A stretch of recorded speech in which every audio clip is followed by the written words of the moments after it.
10 years ago to the day, The Battle of the Bastards released to critical acclaim, and it has been known as The Battle of the Bastards, possibly the greatest episode of TV ever. It was the perfect battle and payoff for years of build-up. Hi guys, Forgotten Wolf today, and today I will be finally doing a video analysis of The Battle of the Bastards. The arcs, the build-up, the stakes, the battle, and the payoff. Before we begin, this has taken a ton of time, so please like, share, and subscribe, and let's get into The Battle of the Bastards. Jon Snow and Sansa Stark versus Ramsay Bolton. How did we get here? Following the Red Wedding, House Stark was pretty much gone with Ned and Robb dead and everyone missing with the exception of Jon, who was stuck at the Night's Watch. However, in Game of Thrones Houses in Season 2, you might recall how Roose Bolton became Lord of the North after Robb Stark was killed, and you'll also recall Littlefinger married Ramsay to Sansa. With the help of Theon, Sansa escaped the Wall and convinced Jon Snow to abandon his Night's Watch vows in order to take back Winterfell from Ramsay, as Ramsay had killed his father. Jon Snow wasn't popular among the lords, as Robb had executed Rickard Karstark and Jon had let the wildlings south of the Wall, which had lost the support of House Umber, which was really bad for the Starks because Rickon Stark was at last hearth, as Bran told him to go there. This led to House Umber handing Rickon over, which set the stage for the Battle of the Bastards. The build-up and the arcs of these characters, or at least the three most important characters in Jon, Sansa, and Ramsay, has been built up to this moment, the whole show basically. I'll start with Jon Snow. Since leaving Winterfell in Episode 2, Jon has been wanting to go back home and take it back from the Boltons and save his family. In Season 1, Jon tries to run away and join Robb. In Season 4, he tells Sam how he wanted to go after Bran himself. In Season 5, he gets the opportunity to take Winterfell, but he declines as he's trapped by his Night's Watch vows. However, each time, one thing gets in the way. It's his Night's Watch vows. However, Jon died and is freed from his vows, and all season long, Jon has been spearheading the campaign against the Boltons, and after saving the wildlings from the Night King, he is basically the hero here and is saving lives, and in order to continue his fight against the Night King, he needs a castle and title to continue his conquest and save everyone from the Night King. Jon is also the eldest Stark. I know Jon is a bastard, but to quote Sansa, "You are to me." This brings me on to Sansa. The whole show so far, Sansa's journey has been trying to go back home and play the Game of Thrones and destroy her enemies who murdered her family. Sansa has been scared the whole time of Joffrey, Ramsay, Littlefinger, etc. Sansa then learned the Game of Thrones from Littlefinger, and she is exposed to her first enemies, the Boltons. Reunited with Jon Snow, Sansa finally gets to play the Game of Thrones throughout the season. From the Glovers to the Mormont and the Vale, Sansa starts her revenge and finally getting a start to completing her arc of returning back to Winterfell with her family, as she later gets the Vale to support Jon. However, it's important to look at the other side, the Boltons and Ramsay Bolton. Ramsay's arc throughout the show and real journey has been torturing every single person and killing them who stands in his way to becoming Lord of Winterfell. He has killed many men on his way to being Lord of Winterfell, and each kill has become more and more violent. He ripped Theon's privates off in Season 3. He made him reek in Season 4, burned the Ironborn men in Winterfell in Season 2. He abuses Sansa every night in Season 5, and by Season 6, he has killed every single person in his family. Who will win, the last of the Boltons or the last of the Starks, both out for blood on their enemy? Finally, onto the battle, and the stakes are set immediately. Also, I'm going to skip over all the Daenerys stuff. Straight onto the battle. Straight away, the stakes are set immediately. The parlay between the Starks and Boltons gives us a reminder of why we are here to begin with. When Ramsay shows off Shaggy Dog head, it reminds us that Jon and Sansa are not only here to take Winterfell in the north, but to save their little brother Rickon. Sansa's line away afterwards tells us the stakes further. "You will die tomorrow, Lord Bolton." She says it as it is. One house will survive, one will die, and no matter the numbers, this will be the outcome. Jon and Sansa are basically impossible to beat if they work together. Jon knows how to win a battle, but Sansa knows how to play the game. The same game that Jon and Sansa entered back in Season 6, Episode 4. However, Jon's crash at Sansa shows the inner Targaryen in him. Sansa also recognizes the truth about Rickon Stark. He's fucked. There is zero way you can get Rickon back, since he has the best claim to Winterfell out of everyone, excluding Bran, but Bran is missing. So Rickon is the best claim.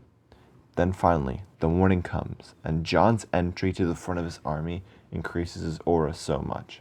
It's a really epic entrance, but it's also reflective of the two men leading the battle. Jon Snow's acting like a king, leading his army into battle, would die for his people as a true king / Lord would, whereas Ramsay is a fake, hiding behind his army and refusing to fight in battle himself.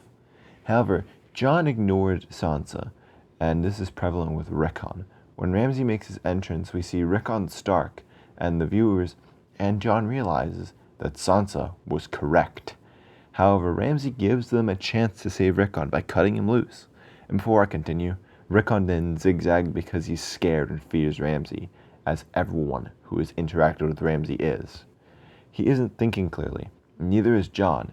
Jon goes straight after Rickon, but he's leaving himself incredibly vulnerable to attack. Ramsay misses a few arrows on purpose to lure the viewer, and more importantly Jon Snow, into his trap. We are given hope that Rickon will survive, as Jon and Rickon are a few steps away from Rickon being safe with Jon, but then Ramsay kills Rickon in devastating fashion. We, the viewers, are meant to feel the same emotion that Jon does: rage and anger and out for revenge, ignoring logic and sense. Tormund sees it best, but it's too late. Jon shouts, and the Battle of the Bastards has begun, with all plans made by Jon and Tormund rendered useless now. The opening of the battle is completely chaotic, as both sides march at a speed never seen. This gives us one of the two best scenes in Game of Thrones. Jon pulling out his sword all by himself, prepared to face the Boltons all by himself. Once again, huge aura gain from Jon, but then both cavalry arrive, and it's grueling.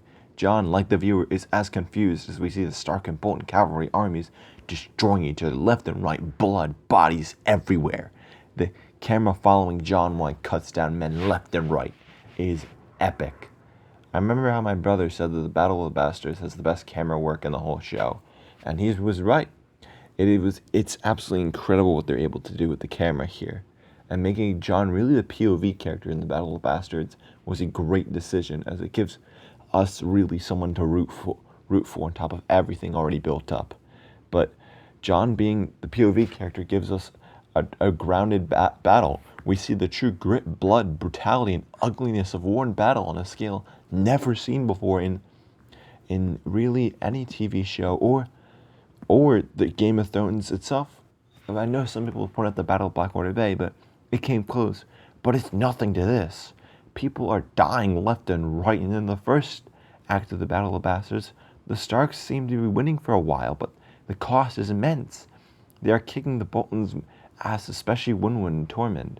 I want to also mention that Davos has fought and survived both the Battle of Blackwater Bay and the Battle of the Bastards, which is so funny, as Davos is the person you would least expect to be fighting. But Davos marching in ends the first act of the Battle of Bastards, and the next phase of Ramsay's trap to win the Battle of Bastards and kill Jon enters operations, as Davos has joined Jon, meaning they are all together and no one can save them. Ramsay sends Small John Umber in with a bunch of men to surround Jon Snow's army and slowly kill them, as the pile of bodies behind them from the cavalry and men from the opening sit behind the Starks. And now that Davos has marched in towards Jon, there's zero people to break the line in a trap. Ramsay's trap is a classic move from a monster, using tons of real lives in order to kill one person, sacrificing an enormous amount of men to again kill one person. Really makes you think, is it worth it? But this is what a psychopath Ramsay does. Small John Umber comes off as really a video game boss, and his threat is really very real. He's about to destroy Jon, and he surrounds the Stark army with no escape. They also have men covering the mountain of the bodies while Boltons close in on the wildlings and Jon. The scene where Davos, Jon, and Tormund all look up and seem to realize they're fucked is perfect there, and there's a sadness in effect, as every time a Stark realizes they're screwed, they die. First Ned, then Robb, then Catelyn, then Rickon, and now Jon seems to become the latest victim. And the second act is where we really get the most revealing out of how far Jon has come. He gets knocked on the floor by a wildling horse, and he's trapped underneath his army, fighting for his life. Jon gets up and keeps fighting, but this shows how far he's truly come. Jon falling under his army and almost dying reflects his journey in Game of Thrones up to this point. He has lost nearly everyone and everything he loved. Hell, he fucking died. In the past, Jon would have given up and not gotten up to fight, but the second version of Jon, post-resurrection, Jon fights for what is his. He fights for the North. He fights for the Starks and his claim. Jon getting back up to fight is meant to parallel his resurrection and earlier in the season when Melisandre brought him back. It shows the difference in him. And when Jon gets back up, he finds himself completely surrounded physically and mentally with his army on top of them. It calls back to season 3, where Daenerys was crowned Misa, and Jon and Daenerys' journey are once again paralleled, and they've been linked for a long time. Jon is also a natural leader here. I also love Davos' face with the determination on his face. However, the Battle of the Bastards, it looks to be a Bolton victory. Jon's still surrounded despite barely surviving, and there's no one around. But at the end of the second act, the tides turn as Sansa Stark brought Littlefinger and the Vale to join the battle on the side of the Starks. They break the Bolton army, but Jon runs after Ramsay, and Sansa sees this, and her face says it all. Defeating the Bolton army is one thing, but taking Winterfell is going to be another thing entirely. I love the look between Sansa and Ramsay. Sansa is going to enjoy giving Ramsay what he deserves, whereas Ramsay finally looks scared, and he knows he's about to get what he's owed, and he runs back to Winterfell like a coward, instead of Jon, who keeps on fighting, or Sansa, who keeps on fighting. In the third and final act of the Battle of the Bastards, we finally get to Winterfell itself. When Ramsay gets back into Winterfell, I love the parallel between when Roose got back to the Dreadfort, the Lord Bolton returning home, returning back to his lordship. And Roose was calm and collected, whereas Ramsay is scared and psychotic. Shows the difference between the two men a lot, doesn't it? Then Wynwyn breaks the gates, and the battle is basically won. The wildlings kill the Bolton men that hold Winterfell still, and Wynwyn becomes the sacrificial hero as he died to get Jon Winterfell, as Ramsay shoots him like he shot Rickon. Wynwyn's death pushes Jon mentally over the edge. He is done. He is full of this little shit that killed his brother, that killed his friend. For the moment, the Stark side of Jon is completely gone. All that is left is the Targaryen rage and fire that was unlocked when Ramsay, to quote Viserys, "You woke the dragon," when Ramsay killed Rickon. And now there's no Stark side of Jon left. I love the nod that Jon's most loyal house is with the Mormonts, and by grabbing a Mormont shield, I like that little connection there. But when Jon knocks down Ramsay and starts beating him, we all started cheering, and we thought it was justified. However, Jon continues, and in front of Jon's army and Sansa were shocked. No one has seen Jon get this angry before. He beats Ramsay, keeps going, intending to kill Ramsay, showing the inner Targaryen in him, the fire. But when Jon sees Sansa, the Stark side of Jon returns, as he realizes it's not his person to kill. Sansa's the person that deserves to end Ramsay. But finally, the Battle of the Bastards is over, and we get to see one of the most simple yet effective scenes. The Bolton banner falls, and the Stark banner flies over Winterfell for the first time since season 2. We waited 5 seasons to get back to a point like season 1. Everyone hated the Bolton's guts for killing Robb and taking Winterfell, and we finally get back to really season 1, with Starks ruling over Winterfell again, and peace, for the moment at least. The Battle of the Bastards in 303 AC changed everything. The Starks were back, and had one goal in mind: destroy their enemies. The Boltons were gone, and the Lannisters, Freys, and Night King were next. First, Sansa had some business to take care of. She gave Ramsay the most ironic and fitting ending in the whole show, killed by his own hounds, a horrible, torturing end to the monster that ruined and tortured so many people. And Sansa's smirk was perfect and executed to perfection by Sophie Turner, who really did an amazing job throughout this episode. Same with Kit Harington, same with Ewan and Rayon. I hope I'm not butchering any of those names. But yeah, with the Starks' return, winter has come, and a new King in the North rose with winter.